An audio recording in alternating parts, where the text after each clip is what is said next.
Are we on stream right now?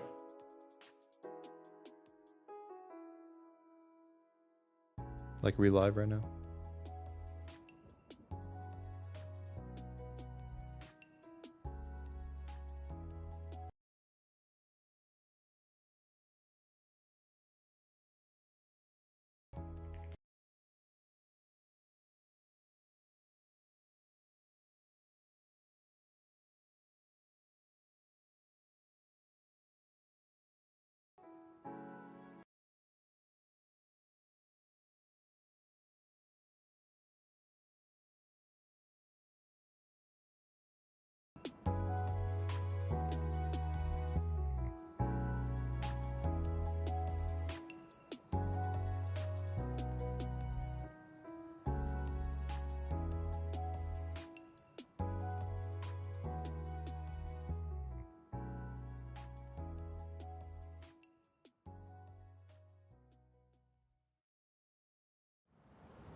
like images that are pulled up or just.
Right.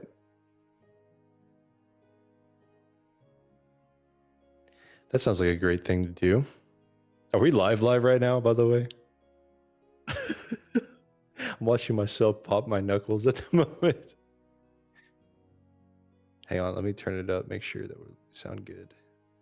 Like two handsome, beautiful young men.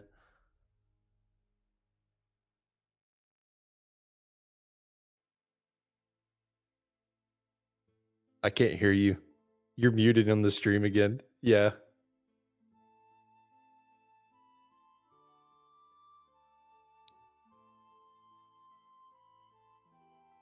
It's okay, chat. It's okay, listeners. You're here. We're thankful you're here. Let's just sit back and enjoy the readings tonight. I think it's going to be a good lineup. It's going to be a really good one. I don't know. Let me find out.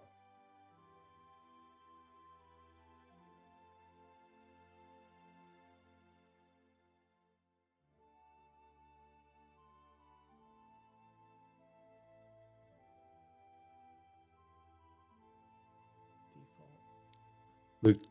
Ooh. Okay. Is that better? Mic check.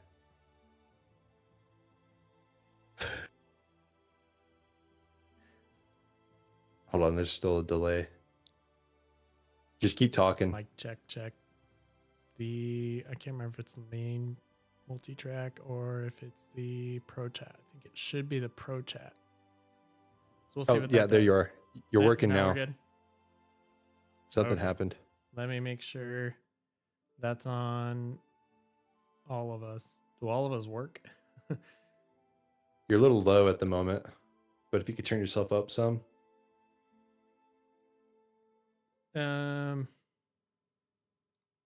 Let's see. Like that. Is that better? That should be better.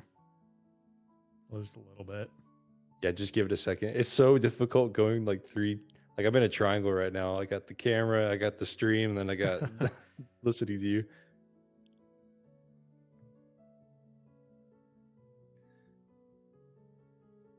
Mic check. Turn it up just a little bit more, and it should be good. That's as far as it goes. Is it? Yep. Okay. Well, I think. Mic check. Can turn it up like that. Does that work better?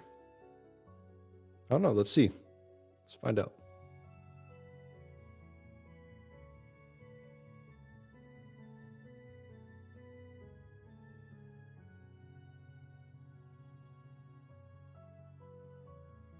I could do the pro chat or I do the main. I don't know. Maybe I want to do the main because we probably want to make sure we can hear you too. You can still hear me? Well, I mean, I can hear myself. I can hear you. I can also hear myself on the stream. Okay. Do you want to pull up the stream for yourself real quick to check it?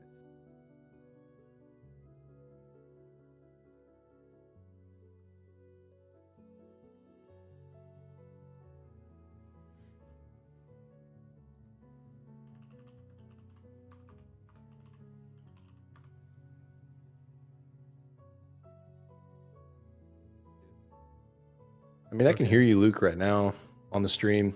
You can. Okay. Yeah, you're audible.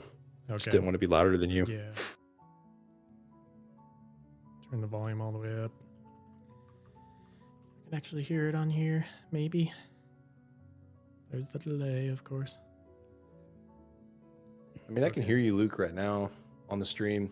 You can. Okay. Yeah, you're audible. Okay. Just didn't want to be louder than you. Yeah. Turn the volume all the way up. I can actually hear it on here, maybe. Yeah, my mic is quiet. Yeah. I could just shout too and just talk right into the mic.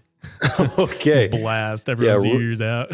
Really? Yeah, blasting my ears out, that's for sure. Talk right into the mic. I mean, yeah, you could probably get a little closer or make your mic a little closer. Even That could help closer, it. like that. Yeah. Okay. You're definitely blasted ears out right now. Okay, time to stop repeating what just happened in the stream. It's actually just do the stream. I think we're good to go. Okay. We'll get started then on the Wolf and the Seven Young Kids fairy tale. Well, do you know any info about like any of the I have no idea what we're getting ourselves into.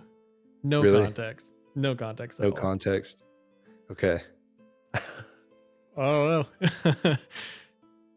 no. This is gonna be I feel fun. like that's just kind of fun reading these without any context or anything. We just Yeah, no, it's kind of great. I like figure it. it out as we go. Yeah, I think Well, that's a good thing kind to of do. Pick apart the symbolism as we see. Right. So Am I still doing the voice lines? if that works for you, we can switch it up however you want it. That's great. That's great. I love that. Just let me know. You want to switch Okay. or whatever. We'll see how it goes. Okay. I'll switch it over to the presentation here. Oh no. Oh, okay. You don't realize how delicate it is to stream until you start Yeah. streaming. Yeah. And it's just like, oh wow, I didn't realize how delicate this would be of a process and how much you need to know. Seriously.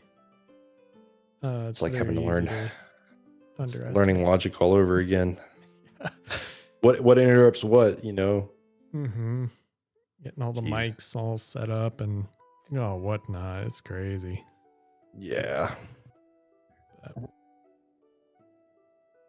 Okay. The Wolf and the Seven Young Kids. A fairy tale by the Brothers Grimm.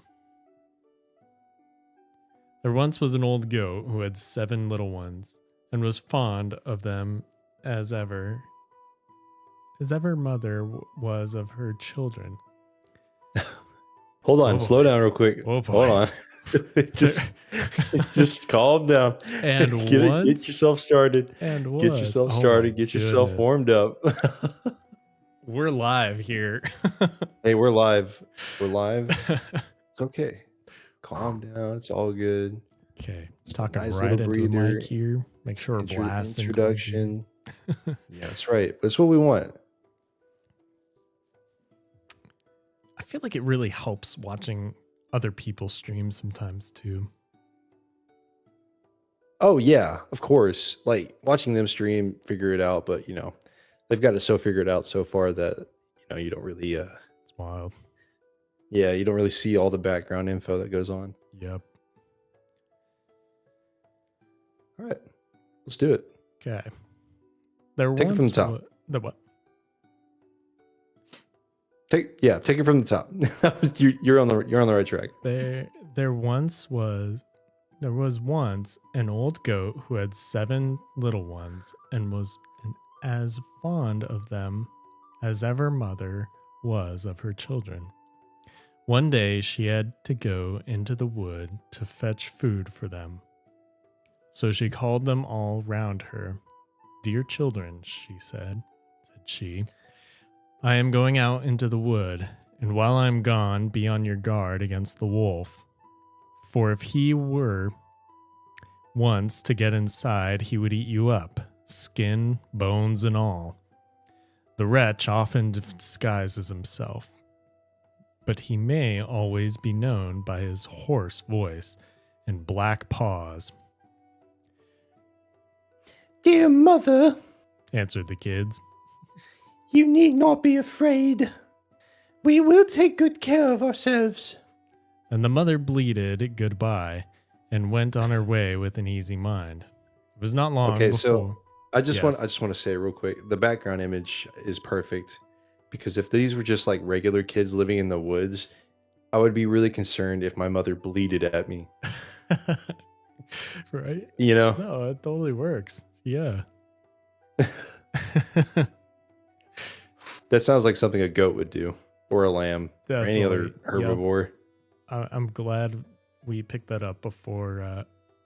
What is the title? The Wolf and the 7 Young goats, right? Oh, is Or it is it 7 Young Goats? kids? No, it's 7 Young It's Kids. kids, Yeah. right? Oh yeah. Hmm. So glad we picked that up Yeah, as that I being am too. goats in the story. Um. Well, already I'm seeing a maybe a symbolic thread here of the wolf that comes in sheep's clothing, right? Oh, yeah. You think that's what's going to happen? Yep. That sounds about right. I would see that Or maybe because, maybe maybe an allusion at least to that. well, I mean, who is it? Little Red Riding Hood, which is also a Brothers Grimm fairy Yep. tale, isn't We're it? getting there. Yep. Yeah. So I think this is probably like helped inspired that story. Definitely. How do I not recognize a wolf? Maybe if I put him in grandma's clothing. Right. We're not even a paragraph in, and Yeah. Yeah. All right. All already. right. Continue. Continue. It was not long before someone came knocking at the house door, crying out, Open the door, my dear children. Your mother is come back and has brought each of you something. but the little kids knew it was the wolf by the hoarse voice, We will not open the door. cried they. You are not our mother. She has a delicate and sweet voice, and your voice is hoarse. You must be the wolf. Then off went the wolf to a shop and bought a lump of chalk and ate it up to make his voice soft. Oh, Chalk? wow. What? It's like, Since when like does talcum powder. chalk make your voice? I don't know. I think it's like, you have baby powder on your hands, and you're like, oh, I'm so buttery smooth. Dang. So maybe it's like the same principle, but for your voice. I guess. Huh. This wolf smokes too many cigarettes.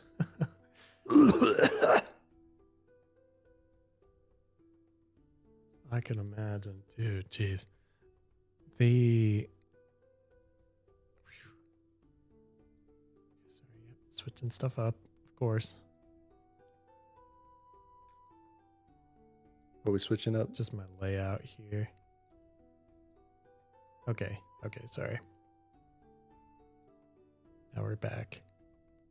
Okay, so we went and ate some chalk, a big lump of chalk, and ate it up to make his voice soft. And he came back, Right. knocked at the house door, and cried, Open the door, my dear children. Your mother is here and has brought each of you something.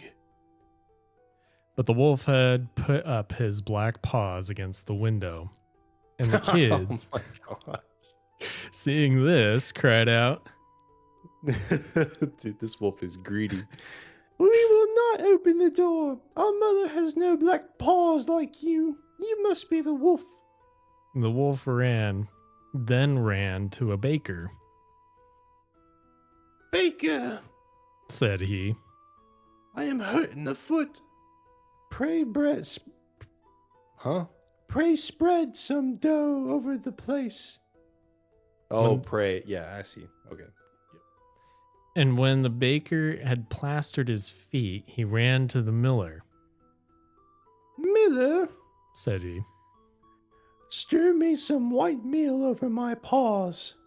But the miller refused, thinking the wolf must be meaning harm to someone.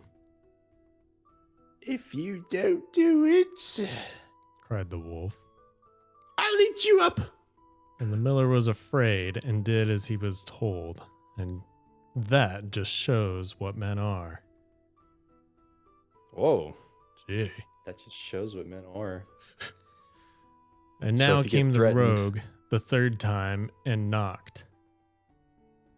Open, children. Cried he. Your dear mother has come home and brought you each something from the wood. First, show us your paws, Said the kids. so that we may know if you really are our mother or not. And he put up his paws against the window. And when they saw that, they were white, all seemed right, and they opened the door. And when he was inside, they saw it was the wolf, and they were terrified and tried to hide themselves. One ran under the table, the second got into the bed, the third got into the oven, the fourth in the kitchen, the fifth in the cupboard, the sixth under the sink, the seventh in the clock case. But the wolf found them all and gave them short shrift. One after the other, he swallowed down one, all of that them oven but the one, youngest. that one's got to be the easiest one. Hey, getting prepped for me, huh? Oh, man. And then who was hid in the clock case? Oh, interesting. And so the wolf, having got what he wanted, strolled forth into the green meadows, and laying himself under the tree, he fell asleep. I wonder what the clock case could mean. Because I'm trying to think of a theme between all, like, table, bed, oven, kitchen, cupboard, sink, and then a clock case. Right. I don't know if that has something to do with anything. It's almost like maybe stepping out of time, stepping in time. Yeah. It's got to be something with time with that, but nothing apparent. Okay. Yeah. Exactly. Yeah, nothing apparent, not right now. Yeah. And so the wolf, having got what he wanted, strolled forth into the green meadows, laying himself down under a tree, fell asleep. Not long after, the mother goat came back from the wood, and oh, what a sight met her eyes. The door was standing wide open, table, chairs, and stools all thrown about, dishes, broken quilt and pillows torn off the bed. She sought her children. They were nowhere to be found. She called to each of them by name, but nobody answered, until she came to the name of the youngest. "Here I am, mother." A little. Hey, whoa! That's the youngest. Gotta give the me youngest. my lines, man. Whoops. Here I am, mother. A little voice cried. Here in the clock case. And so she helped him out, and heard how the wolf had come and eaten all the rest. Can I just say something real quick? Do you remember having to do drills in school for, like, an intruder? Oh yeah. And do you remember when when the cops would come up to the door, like teachers, and they'd say, "Hey, it's over. Open the door." And everybody was like, "No, don't open the door." This kid, this little goat, this little lamb just failed that test. For real. Yeah, where are you at? "I'm here, mother." It's the wolf again. It's like, no. Got him. No, yeah, no. Seriously. Just a little demented twist for you at the end, you know? Yeah, right. Jeez. And so she helped him out and heard how the wolf had come and eaten all the rest. And you may think how she cried for the loss of her dear children. At last, in her grief, she wandered out of the doors, and the youngest kid with her. And when they came back into the meadow, there they saw the wolf lying under a tree and snoring so that the branches shook. The mother goat looked at him carefully on all sides, and she noticed something under his body was moving and struggling. "Dear me," thought she.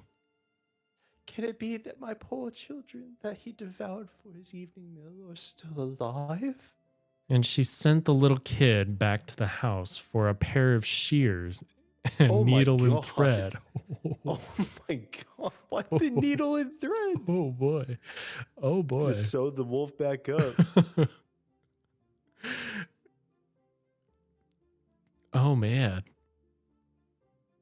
shears and a needle and thread. Yeah. Wow. That's wild. This is about to take a dark turn. Yeah, the clock case had nothing. It's just like, yeah, he hid in the clock case. Yeah, you know. Wolves don't care to look at sophisticated things. All he cares about is just that the bed. That could be something too. The kitchen, where all the meals will be. Yarr.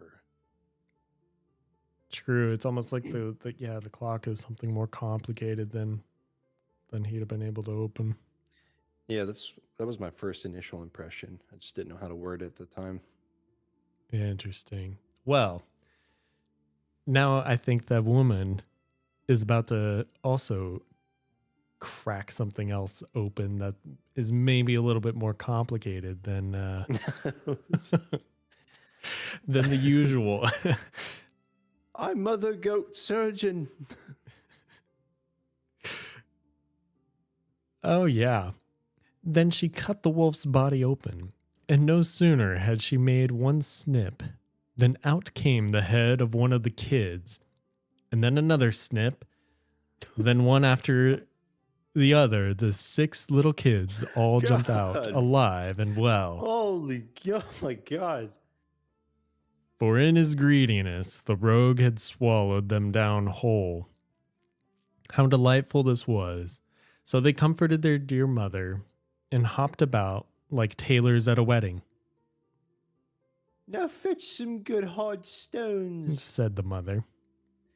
And we will fill his body with them as he lies asleep. Oh my God. What the hell? Have you ever seen the Barbarian cartoons that have been coming out recently? No, what? On YouTube. They're insane. They're like he's a barbarian adventurer, going from village to village, and then he'll come across like some problem or issue. I remember one of them. It was like the what was it? It was Medusa. It was like, "Ha, caught you, barbarian."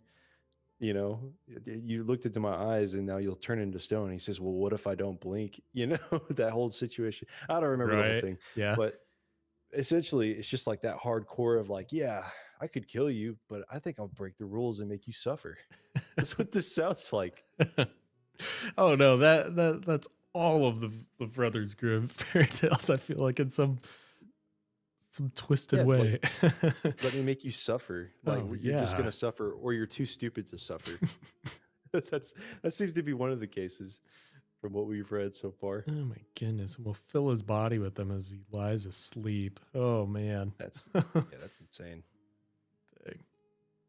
And so they fetched some in all haste and put them inside him. And the mother sewed him up so quickly again that he was none the wiser. Huh. Then the wolf at last awoke and got up. The stones inside him made him feel very thirsty. And as he was going to the brook to drink, they struck and rattled it one against another. And so he cried out, "What is this I feel inside me? Knocking hard against my bones. How should such a thing betide me? They were kids, but now they're stones." So he came to the brook and stooped to drink, but the heavy stones weighed him down, so he fell over into the water and was drowned. And when the 7 little kids saw it, they came up running. "The wolf is dead! The wolf is dead!" they cried. Taking hands, they danced with their mother all about the place. Huh. The end.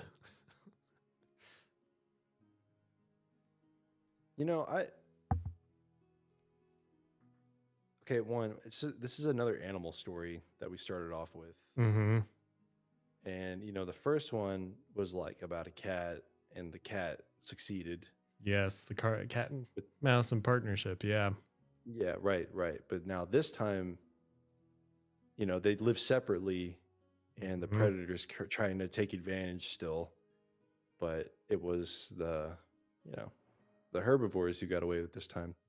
I say herbivores, but, the non-evil person A little bit one different this of an time. ending, yeah.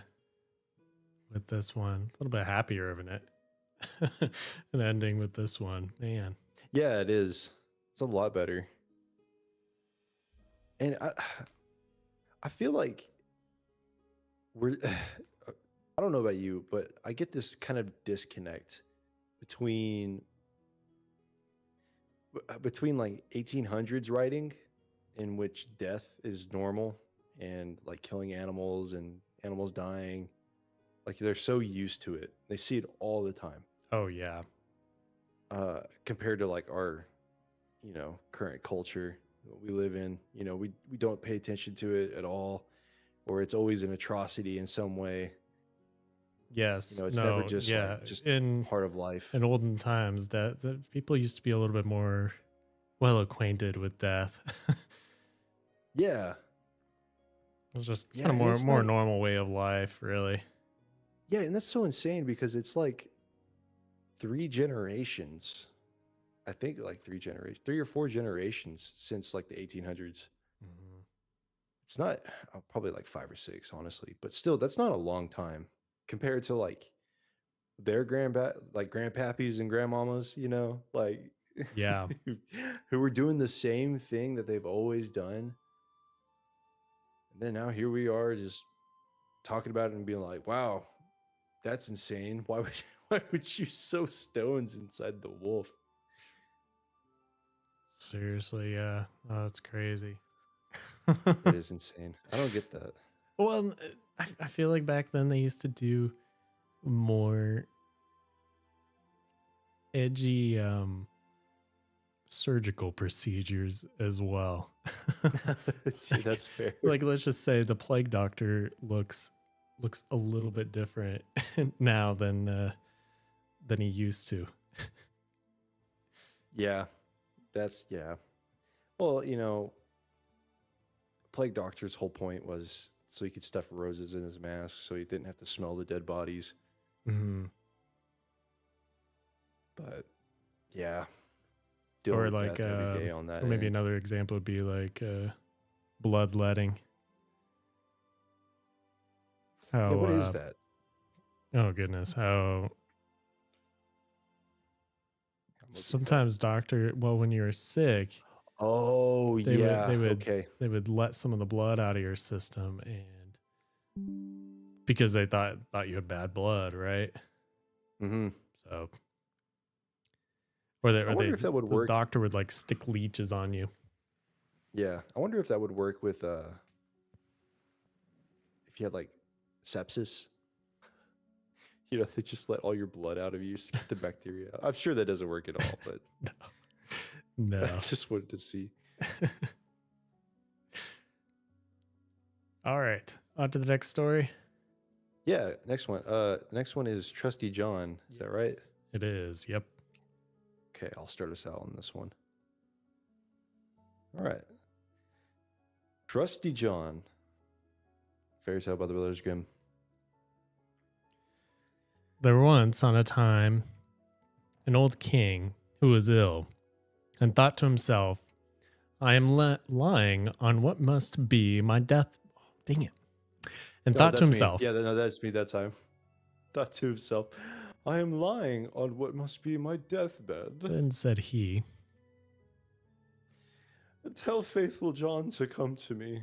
Faithful John was his favorite servant and was so called because he had for his whole life long been so true to him.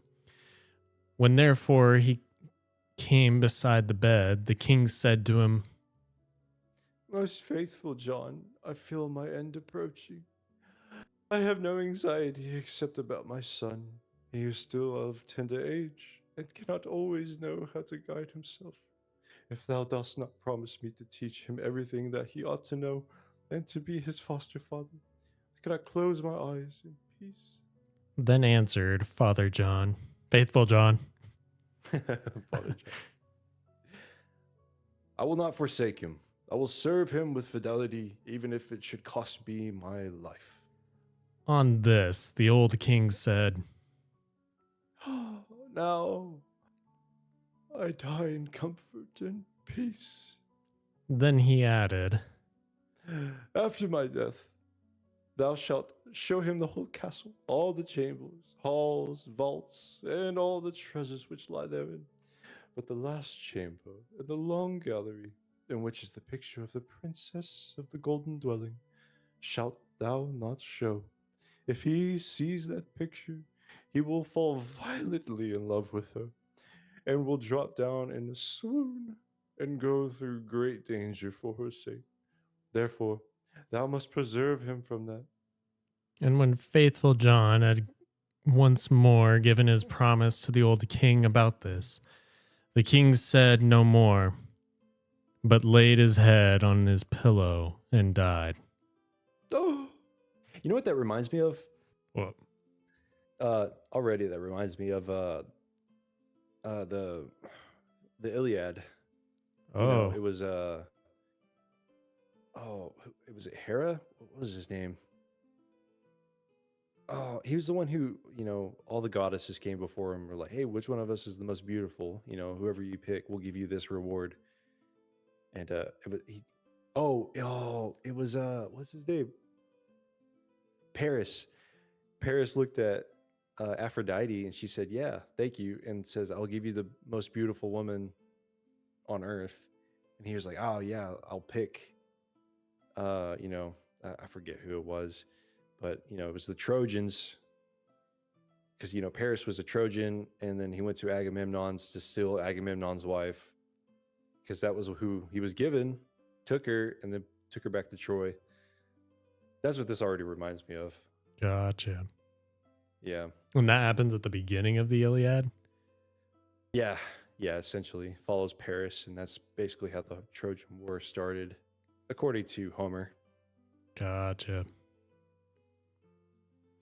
So already, okay, so the connection between that and this too would be that there's like the woman is part of the prize, so to speak, or is valuable Yeah, to some yeah, extent. I would say, I mean, it's right. These are Catholic stories, of course, and I believe the intent here is, don't be tempted, right? Don't tempt yourself or put yourself in a situation where you can be tempted, because you're most likely going to fail. And that's a strange thing in these stories, is that whenever they are tempted, they immediately fail. Like they just Mm-hmm. like fall for it. Mm-hmm. Something I've noticed. What do you think? Yeah, when did these come out again? 1800s. And where? Grimm, I think New England.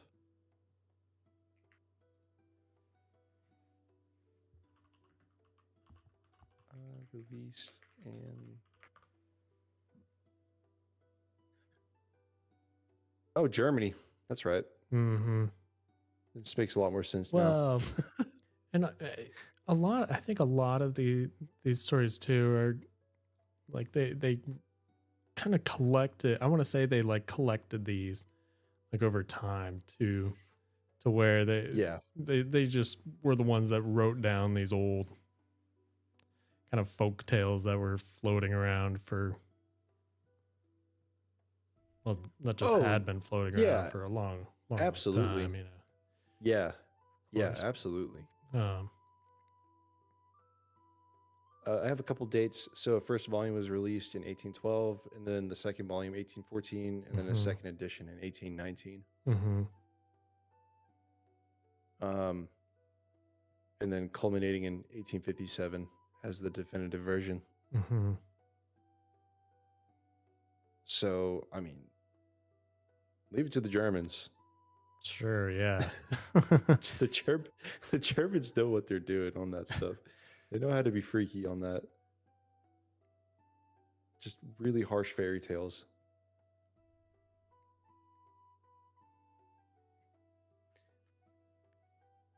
Actually, I wonder.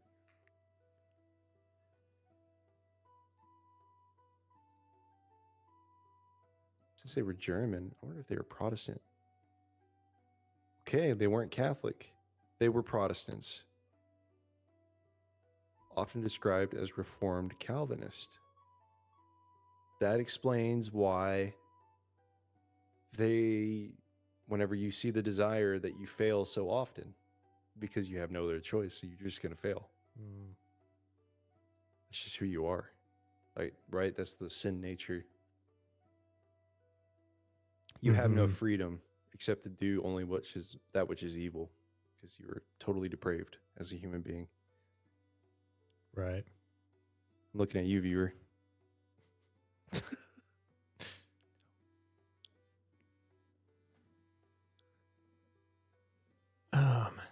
Okay.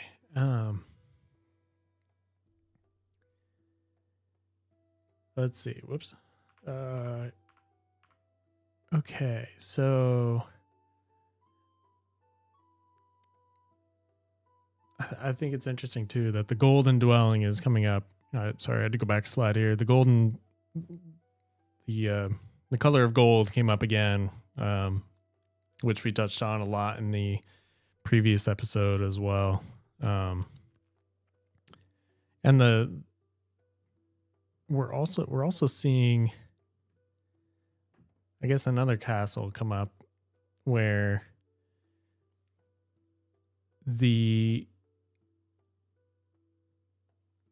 it was in the youth who had no fear, where he goes to the old the super old castle, and he like spends a couple of nights.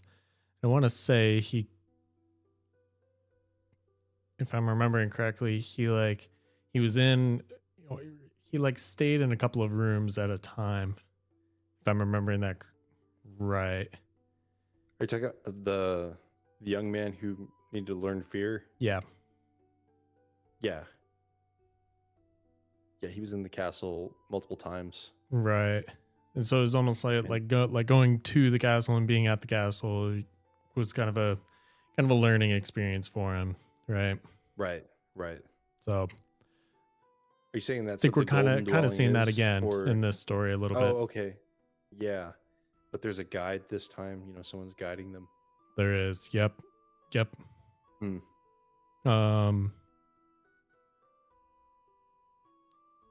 And maybe I can make the stretch too to where I wonder if this guide is going to be similar to Virgil, in that it's kind of a after death.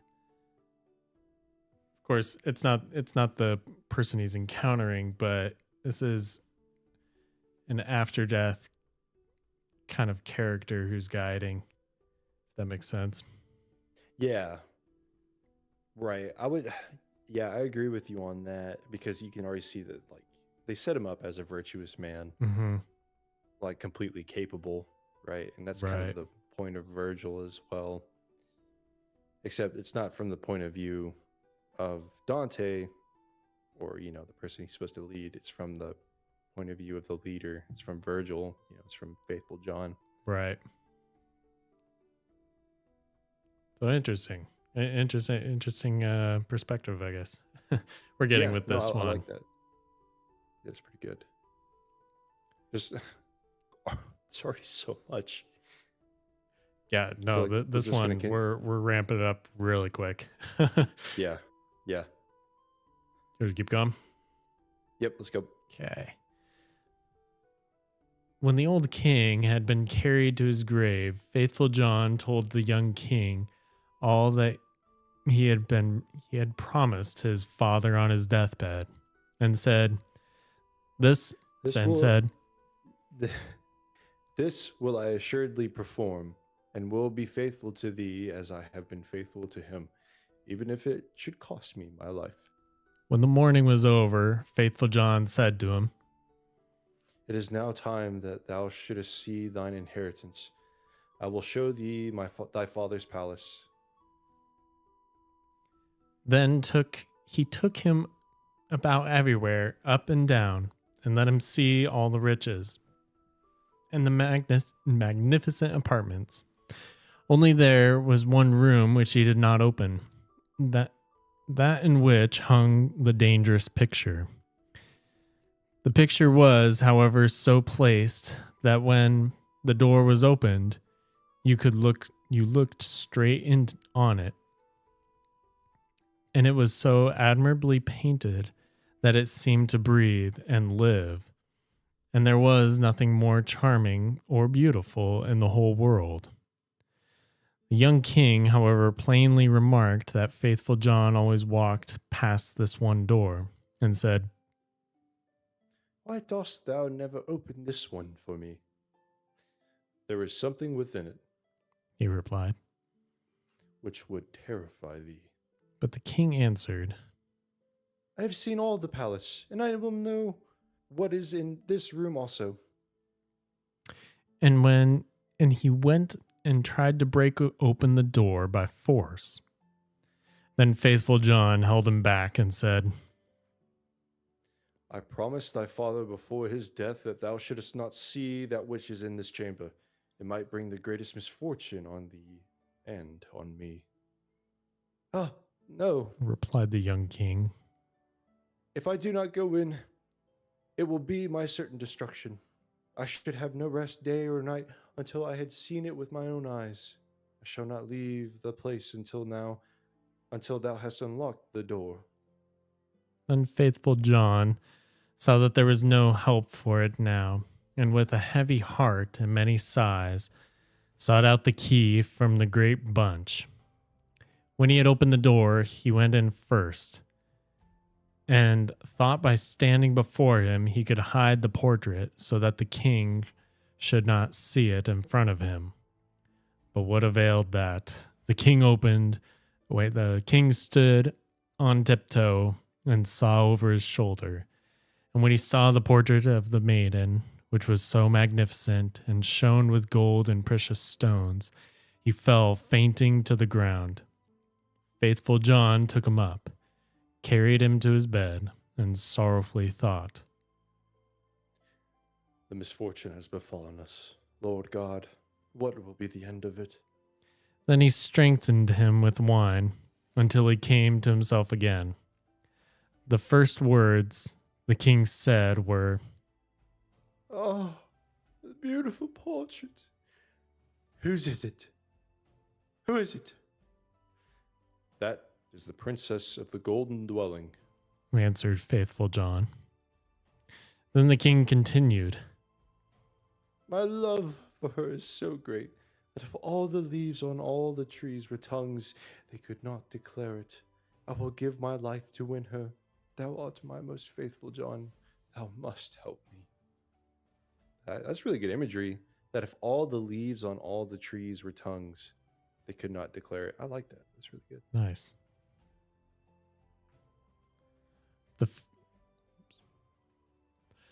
The faithful servant considered within himself for a long time how to set about the matter, for it was difficult even to obtain a sight of the king's daughter. At length he thought of a way, and said to the king, Everything which she has about her is of gold.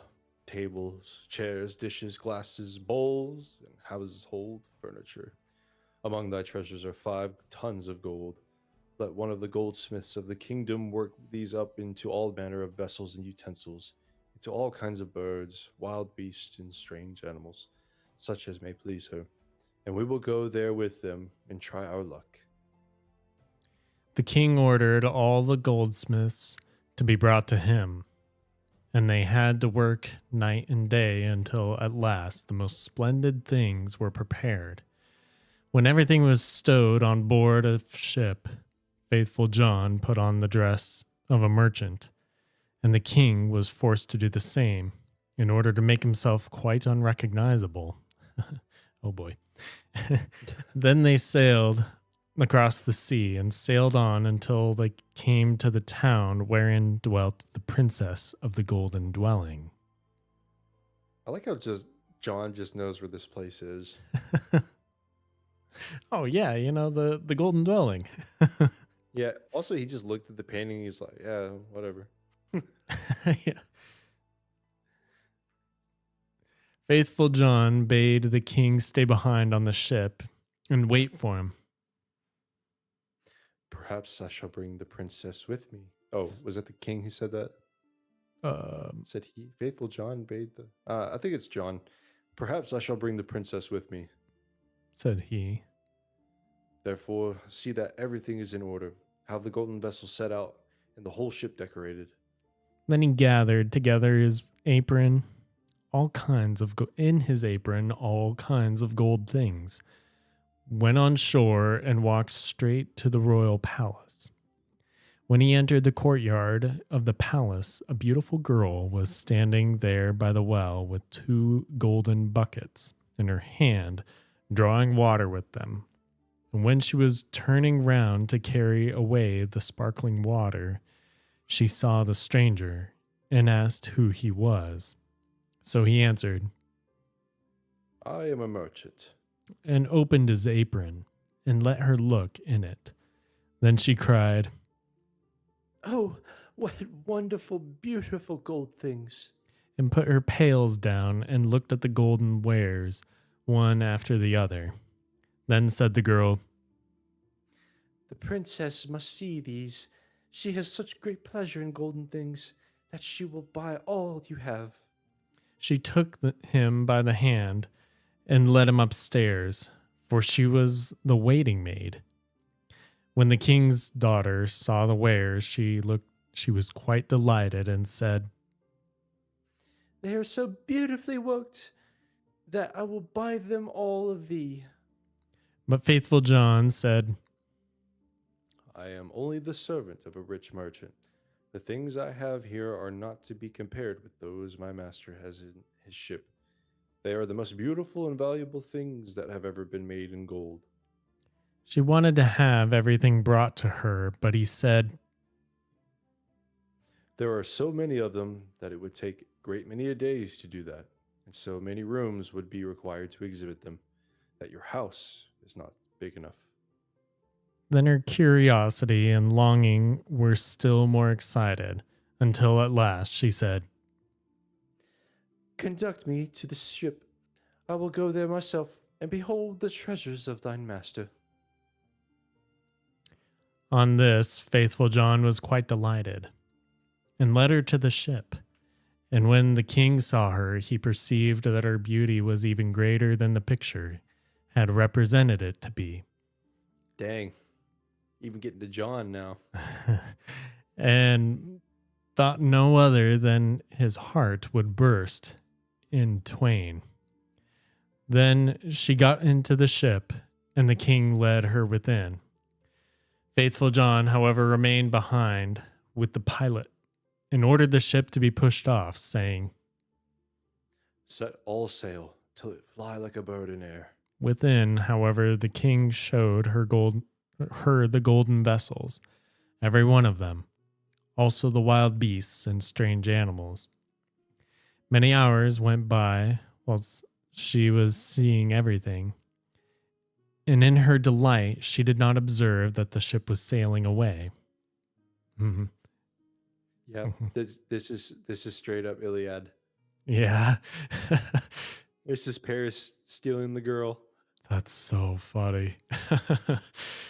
Dang.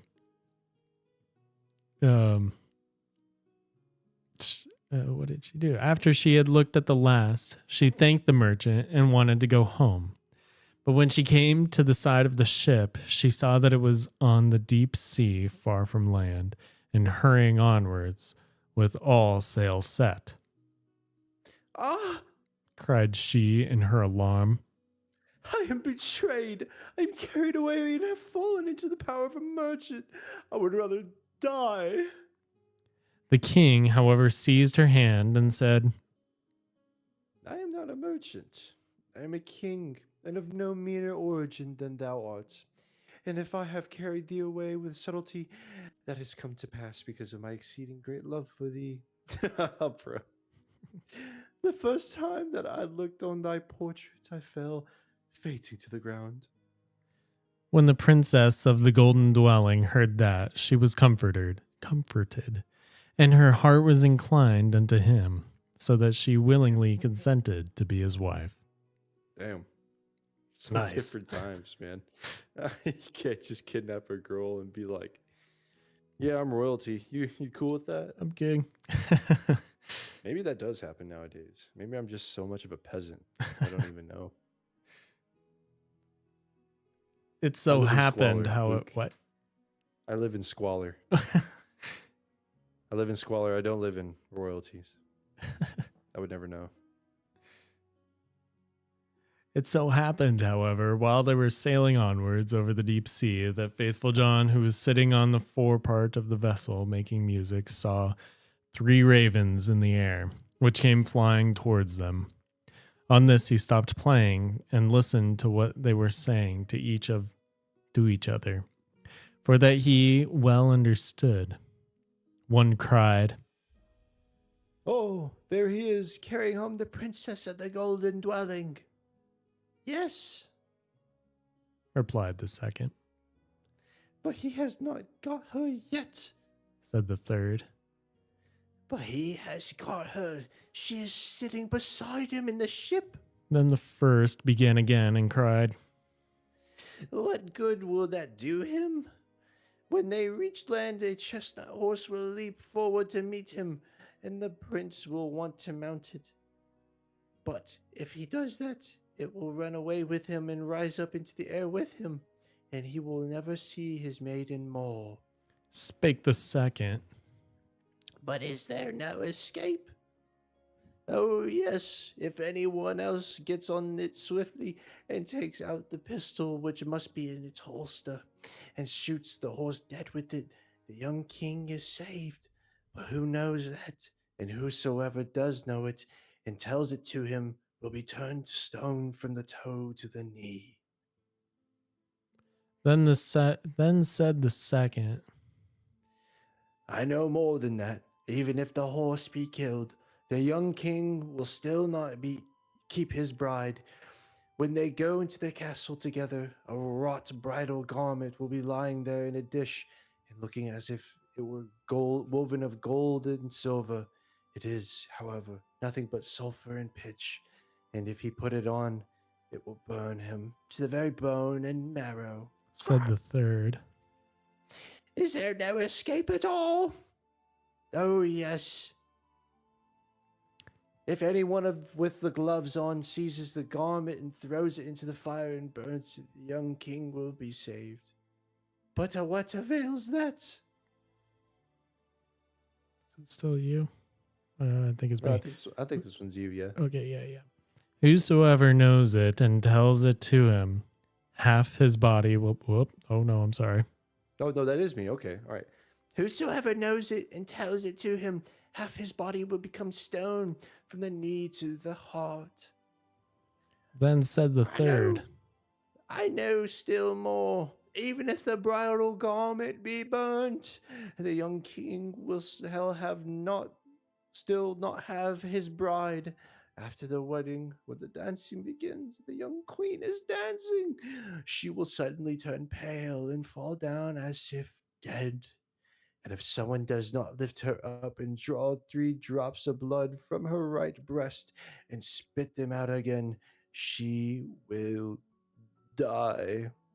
But if anyone who knows that which declare it, he would become a stone from the crown of his head to the sole of his foot. When the ravens had spoken of this together, they flew onward, and faithful John had well understood everything. Boy, I don't know if I'm quite understanding everything, though. That was a lot. What in the world? So, okay. Yeah. 3 things going on here, right? Yeah, there's the 3s again. Okay, so... There's 3s of 3s. There's 3 crows, 3 events, and 3... Oh, yeah. What was the last third? Oh, 3 drops of blood. Oh, yeah. Okay, so... There's the horse, right? Right. Where did the horse come from? Yeah, that came out of nowhere. That's what really threw me off. But then I just kind of bought into it and I said, okay, whatever. I think it's just like an event that happens, like how the dress just Okay. appears, Okay. like the dress is just lying there for her. So she must be like cursed in some way. Okay. So that even if the horse should be killed, the young king will still not keep his bride. Okay. Okay, so then Yeah. there's So a like bridal the horse would garment. like where would the horse take them away? Maybe on their Up honeymoon? in the air with him, and he will never see his maiden more. Like the Oh, old just married. and the prince will want to mount it, but if he does that, it will run away with him and rise up into the air with him. Okay, I see. I guess. So they're just things trying to keep him away from the maiden. Okay. Okay. So then there's also a bridal garment lying there in a dish. Hmm. And if he puts it on, it's going to burn him. Yeah. Okay. And whosoever knows it and tells it to him. Oh, wait. Hmm. That's implying And Trusty John, right? yeah, it's Faithful John who's been listening the whole time. Uh-oh. Yeah. It's Okay. three crows, which are bad omens, right? They're supposed to be bad omens. Are they especially for usually? German. Yeah, especially for German. Okay. So no bridal garment. And then what was the second one? Okay, so when the dancing begins, she's going to turn Mhm. pale. And if someone doesn't lift her up and drop the 3 drops of blood, she'll die. Basically, gotta suck 3 drops of blood from her boobs, Yep. from her left breast, Yes. which is what? Yes. Oh no, her right Right. breast, Right and breast. spit them out again. Yeah.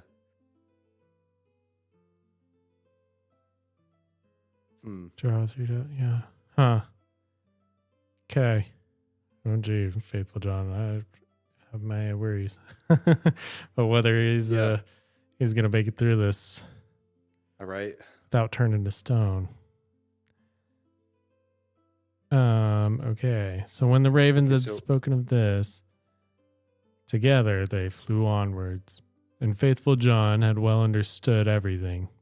But from that time forth he became quiet, sad, for he concealed what he had heard from his master. The latter would be unfortunate, and if he discovered it to him, he himself must sacrifice his life. At length, however, he said to himself, I will save my master, even if it brings destruction upon myself. When therefore they came to shore, all happened as had been foretold by the ravens, and a magnificent chestnut horse sprang forward. Good. Said the king, He shall carry me to my palace. and was about to mount it when Faithful John got before him and jumped quickly on it, drew the pistol out of the holster, and shot the horse. Oh, jeez. Then the other attendants of the king, who after all were not very fond of Faithful John, cried, How shameful to kill the beautiful animal that was to have carried the king to his palace. But the king said, Hold your peace and leave him alone. He is my most faithful John. Who knows what may be the good of that? They went into the palace, and in the hall there stood a dish, and therein lay the bridal garment, looking no otherwise than as if it were made of gold and silver. The young king went toward it and was about to take hold of it, but Faithful John pushed him away, seized it with white gloves, carried it quickly to the fire, and burnt it. The other attendants again began to murmur and said, Behold, now he's even burning the king's bridal garment. But the young king said, Oh, who knows what good he may have done? Leave him alone. He's my most faithful John. and now the wedding was solemnized, the dance began, and the bride also took part in it. Then faithful John was watchful and looked into her face, and suddenly she turned pale and fell to the ground as if she were dead. On this he ran hastily to her, lifted her up, and bore her into a chamber. Then he laid her down, and knelt and sucked 3 drops of blood from her right breast, and spat them out. Immediately she breathed again and recovered herself. But the young king had seen this, and being ignorant as to why faithful John had done it, was angry and cried, Throw him into the dungeon. Next morning, faithful John was condemned, led to the gallows, and when he stood on high and was about to be executed, he said, Everyone who has to die is permitted before his end to make one last speech. May I too claim the right? Yes, answered the king. it shall be granted unto thee. Then faithful John said, I am unjustly condemned and have always been true to thee. and he related how he had hearkened the conversation of the ravens when on the sea, and how he had been obliged to do all these things in order to save his master. Then cried the king, Oh, my most faithful John, pardon, pardon, bring him down. but as faithful John spoke the last word, he had fallen down lifeless and become a stone. Thereupon the king and queen suffered great anguish, and the king said, Ah, how ill I have requited great fidelity. and ordered the stone figure to be taken up and placed in his bedroom beside his bed. And as often as he looked on it, he wept and said, Ah, if I could bring thee to life again, most faithful John. Some time passed, and the queen bore twins, two sons who grew fast and were her delight. Once, when the queen was at church and the 2 children were sitting playing beside their father, the latter, full of grief, again looked at the stone figure, sighed, and said, Ah, if I could but bring thee to life again, my most faithful John. Oops, I got lost. Then the stone began to speak and said, Thou canst bring me to life again, if thou wilt use for that purpose what is dearest to thee. Then cried the king, I will give thee everything I have in the world for thee. The stone continued, But God. What? Wait, did I get mixed? No, I just read ahead. If thou wilt cut Oh. off the heads of thy 2 children with thine own hand and sprinkle me with their blood, I shall be restored to life. Wow. That's not John. That's not John. The king was That's not John. terrified when he had heard that's that he must kill his dearest children. But he thought of But he thought of faithful John's great fidelity and how he had died for him. Drew his sword and with his own hand cut off the children's heads. And when he had smeared the stone with their blood, life returned to it, and faithful John stood once more, safe and healthy before him. He said to the king, Oh, he did that with no hesitation. Thy truth shall not. This is look. This threw me off. I did not expect that to happen. That was insane. Okay, thy truth shall not go unrewarded. and took the heads of the children, put them on again, and rubbed the wounds with their blood, on which they became whole again and immediately jumped about and went on playing as if nothing happened. Then the king was full of joy, and when he saw the queen coming, he hid faithful John and the two children in a great cupboard. Oh my goodness. When she entered, he said to her, "Hast thou been praying in the church?" Yes. Oh, wait. He said to her, sorry. Yeah. "Hast thou been praying in the church?" "Oh, yes." I answered she. "But I have constantly been thinking of faithful John and what misfortune has befallen him through us."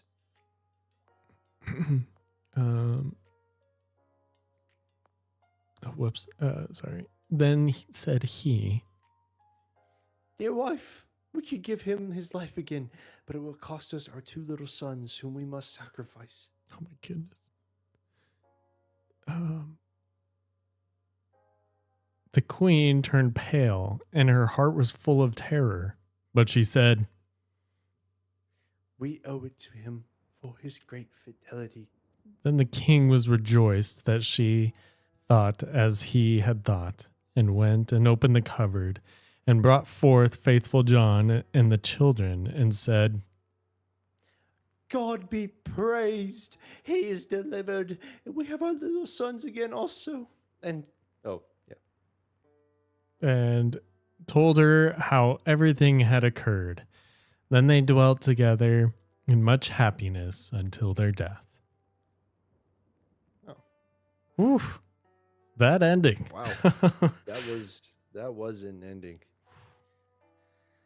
That was probably one of the better endings. That was also a really good story. That was solid. Yeah. I really like that one. It reminds me of the two atheists that go and visit Saint Paisios when he Wait, really? when they start debating him, and he said, and in the middle of their conversation he goes over to the wall and he picks up an axe, and they're like, "What are you doing?" And he's like, "Oh, I'm gonna cut your guys' heads off and sew them back on again, and then you'll believe in God." And they run out of his in fear. Man, that's like Saint Gabriel of Georgia. He would be like, people would just try to talk to him as if they know it all and stuff, and he'd be like, "Go away," like they just went in there to talk to him, but like they didn't actually listen to him. He'd like, "Go away, I have a headache, just get out of my abode." It's funny. That's really good though. The dang, I didn't know Saint Paisios did that one. That's funny. Yeah.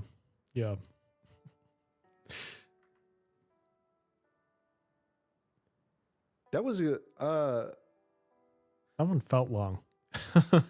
yeah. Well, definitely was long. Just a lot more There words. weren't as many slides with that, but it's still Sure, but yeah, it's still quite long, quite lengthy. Also, the woman again.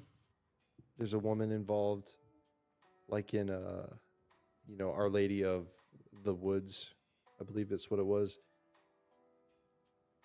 That was a good. It reminds me of that one, and it reminds me of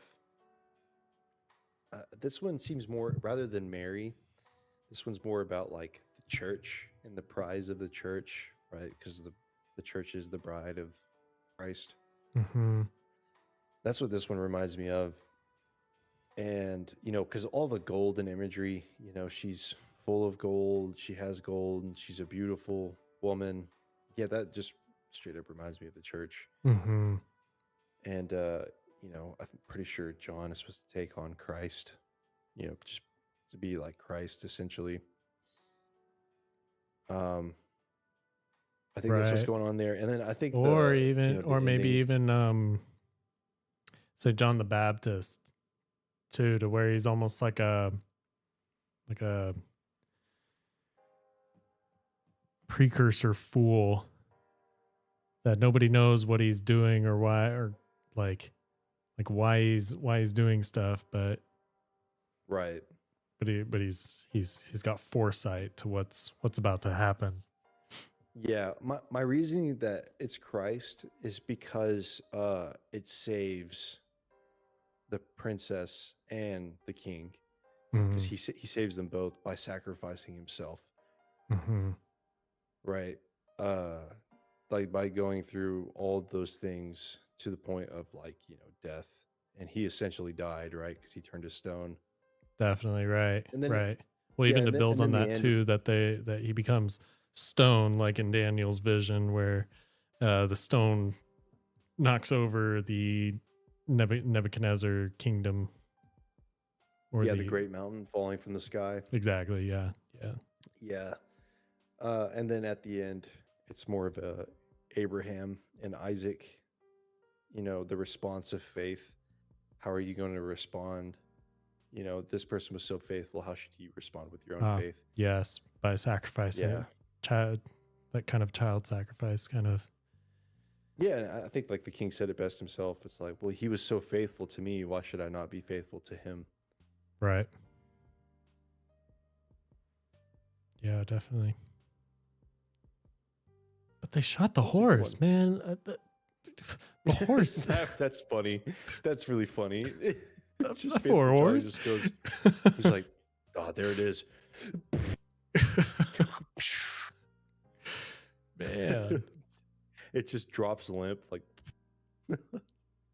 golly, it's just he didn't do nothing to anybody, and he was just a bum steer, I guess. Butt Yeah, end of poor this horse. joke. Jeez. The butt end of this joke.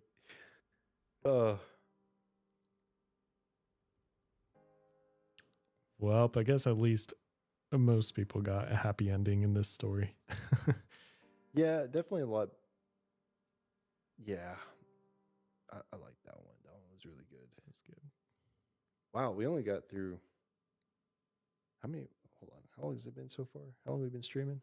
We've been on for an hour and a half. It's just about an hour and a half. Yeah. Yep. Do you want this one to be the last one? Because it's getting kind of late. I think so. I think I'm ready to call it.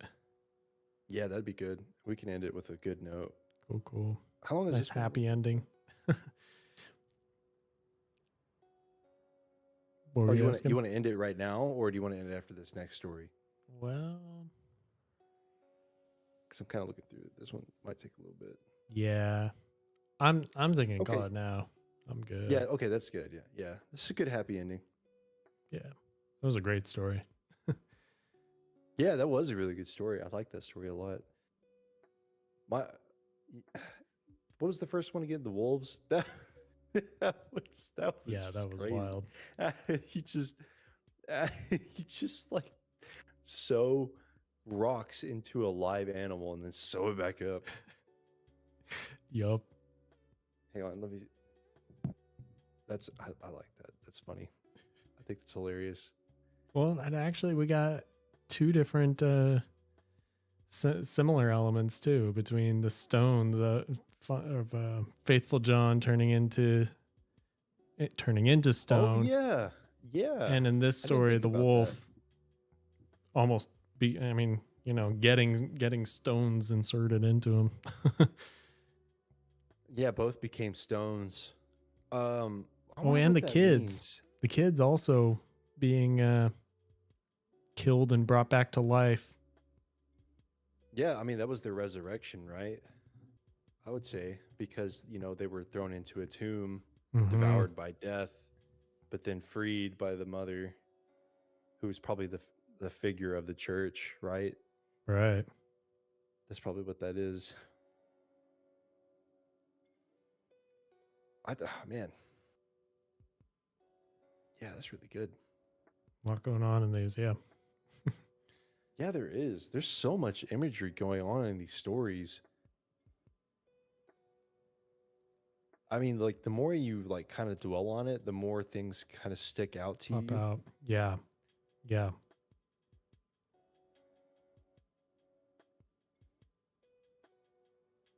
Yeah, there's a lot of deep symbolism here than just maybe what was at first glance, but Mm-hmm. uh, Well, this is what Reformed Calvinists do in their spare time. German Reformed Calvinist, I should say. write stories. Yeah, write horror stories for children, but that are actually like really funny. Okay, so a little bit on the Brothers Grimm, just a little bit more.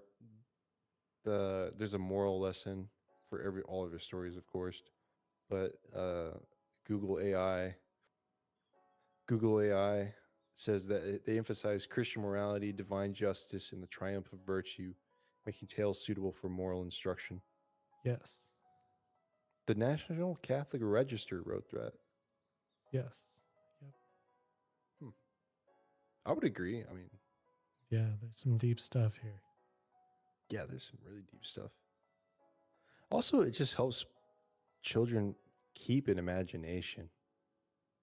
Like, let them have wonder in their life and not, not just be everything like so serious all the time. Oh yeah, for sure.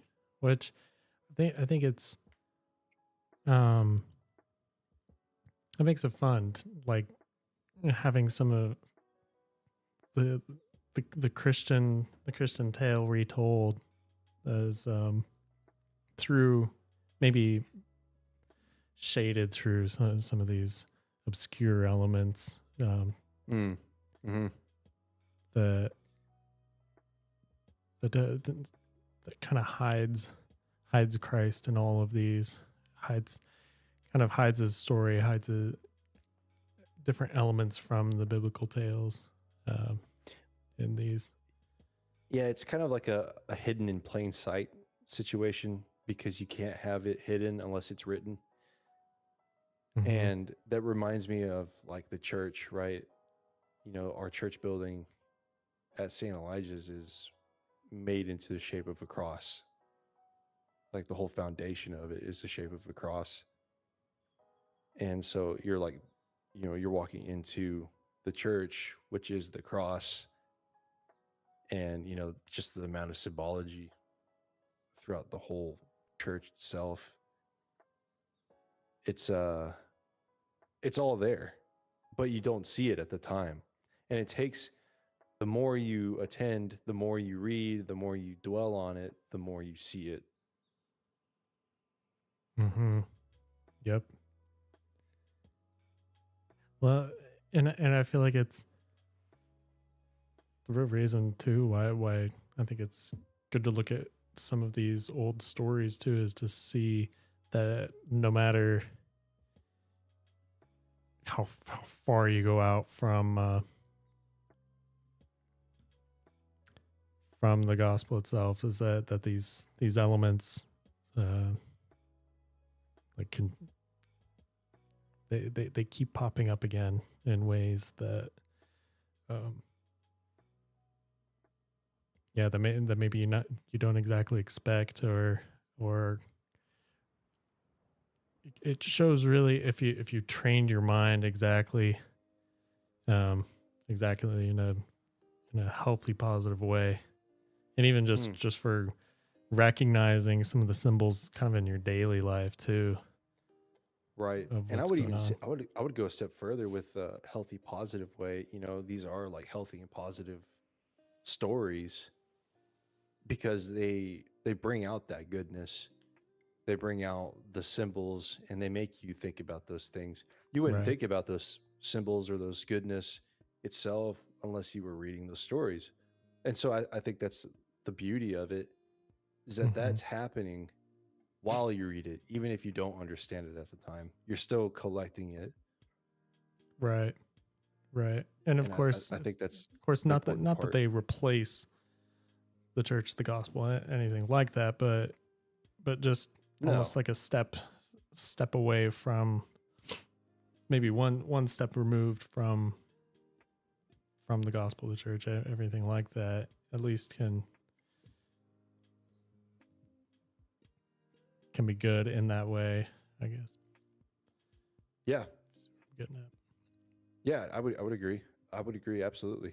And I think, it's funny that we're saying all these good things, about, someone who's completely opposite of us, Protestants, but they're really not that far off, right? Especially in the virtues.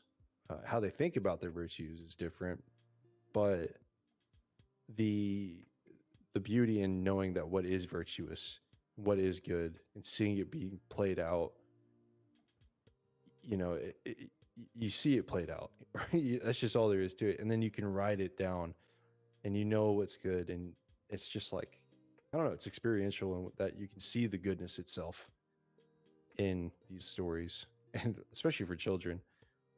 For children to see these things, it's like wonderful. Yep, for sure. For sure.